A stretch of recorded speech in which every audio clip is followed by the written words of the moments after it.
जय श्री माता, श्री आदिशक्ति माता, श्री निर्मला देवी माता सहयोग में मैं जय आयुर्वेदिक इलाज पित्ती उछलने का मैं आयुर्वेदिक इलाज बता रही हूँ, जो श्री आदिशक्ति श्री निर्मला माता जी ने हमको धन्वंतरी के रूप में बताया है कि उसको हमें कैसे हमें जब पित्ती उछलती है तो हमें क्या करना चाहिए। आप जो है जब पित्ती उछले तो चुकंदर का प्रयोग करना चाहिए। चुकंदर में क्योंकि लोहा होने से ये रक्त का खून बढ़ाता है और जोड़ों का दर्द दूर करता है, यकृत की शक्ति देता है। पित्ती में चुकंदर का रस लगाने से लाभ होता है। इससे अदरक, दूसरी चीज़ है अदरक। 1 चम्मच अदरक का रस और 1 चम्मच शहद मिलाकर रोज़ 3 बार पिएं। 2 घूंट पानी पिएं, पित्ती निकलना बंद हो जाएगी। लौकी, तीसरी चीज़ है लौकी। लौकी से भी आप इलाज कर सकते हैं। पित्ती निकलने पर शरीर में जहाँ जहाँ पित्ती निकली है लौकी का रस लगाएं और लौकी का जूस भी पिएं। चौथा है पुदीना। 10 ग्राम पुदीने में 20 ग्राम गुड़ को 2 ग्राम पानी में उबालकर छान लें और रोज़ 2 बार पिएं। तो बार बार जो पित्ती उछलती है निकलती है जिन लोगों को, उनकी ये पित्ती निकलना बंद हो जाएगी। फिर 5वां है घी। देसी घी और सेंधे नमक को मिलाकर मालिश करें, फिर चादर या कंबल ओढ़कर सो जाएं। तो उससे जो है पसीना आएगा, तो उससे जो वो हमारी जो नेगेटिविटी है, जो हमारी बाधा है, जो भी उसके कीटाणु हैं वो सब निकल जाएंगे पसीने के जरिए। इसलिए चादर और कंबल को ओढ़ के लेटना चाहिए। फिर आता है छठा, छाछ या मट्ठा।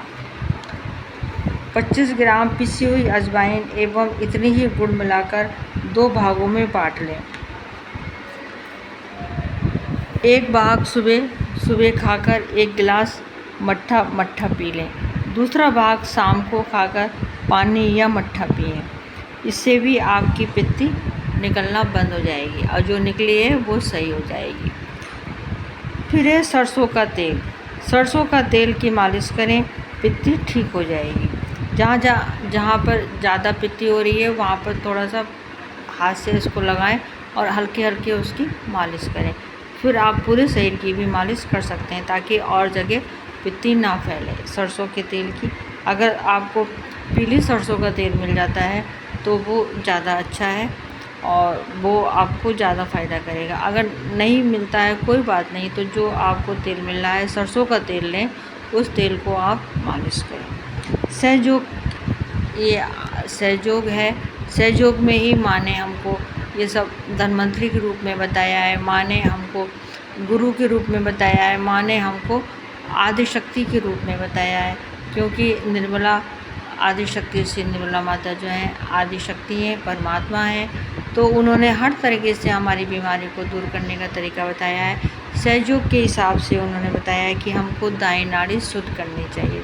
जो हमारी पित्ती उछलती है या हमारी बार बार पित्ती उछलती है तो उसके लिए हमको जल्द क्रिया करनी चाहिए, अपनी दाएं नाड़ी शुद्ध करनी चाहिए और दाएं नाड़ी के सभी चक्रों को शुद्ध करना चाहिए। दाएं नाड़ी और पिंगला नाड़ी के सभी चक्रों को शुद्ध करना चाहिए। मूलाधार से लेकर सहस्त्रार तक हमें सभी चक्रों को शुद्ध करना चाहिए। शुद्ध करने का तरीका मैंने आपको बताया ही है कि मूलाधार, अगर आप दायां मूलाधार से शुद्ध करते हैं, अगर दाएं नाड़ी के चक्रों को शुद्ध कर रहे हैं तो दाएं मूलाधार पे आप सीधा हाथ माँ के सामने रखें और बायां हाथ पृथ्वी माँ पे रखें और माँ से प्रार्थना करें कि माँ मेरे दाएं मूलाधार चक्र को शुद्ध कर दीजिए। दाएं मूलाधार चक्र की जो बाधा है उसको दूर कर दीजिए, जो भी नेगेटिविटी है उस सबको दूर कर दीजिए।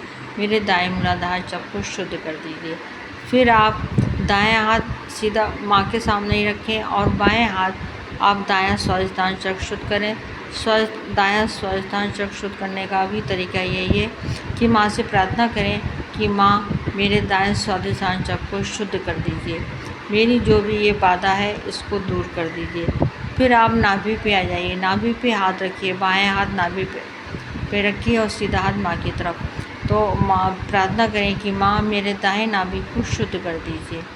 फिर दायां भवसागर पे दायां नाभि है, फिर बाएं हाथ को थोड़ा सा पेट की तरफ लाएं और माँ से प्रार्थना करें कि माँ मेरे भव सागर को शुद्ध कर दीजिए।